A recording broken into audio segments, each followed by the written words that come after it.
Accountability is important because it enables the multi-stakeholder community to have the organization answer on its actions or its omissions and the impact it may have on them. So we're being very careful that accountability encompasses different mechanisms on transparency, consultation, review, and redress, so the community may trigger these mechanisms in order to have the organization accountable, if I may use the word, to any controversy or any dispute that may arise from the lack of accountability.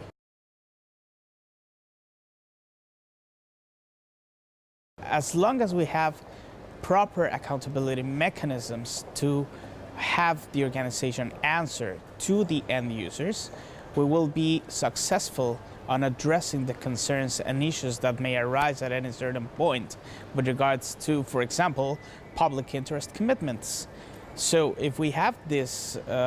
mechanisms in place, end users may be able to trigger these mechanisms and ensure that the internet stability and the mission of ICANN will be accomplished. It is very important that accountability is not only effective, but it's also communicated to the wider community, as to the extent that the community is knowledgeable of the different mechanisms and the ways they can have the organization held accountable for their actions or omissions. It is very important that we communicate this so anyone can have access to these mechanisms, like, for example, the Ombudsman or maybe an independent review panel. Those are very important mechanisms that are available for the community to have the organization held accountable.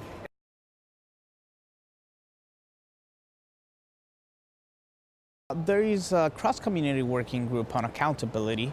that has been chartered by different ACs and SOs, and my role there is to co-chair the community working group along with Thomas Rickert and Matthew Weil. We have held more than 11 calls on a weekly basis, as well as 2 face-to-face meetings that account for more than 50 working hours by 160 members and participants in the group. So my job there is to try and coordinate, along with my co-chairs, the work of these 160 persons so we can all go and reach the same goal.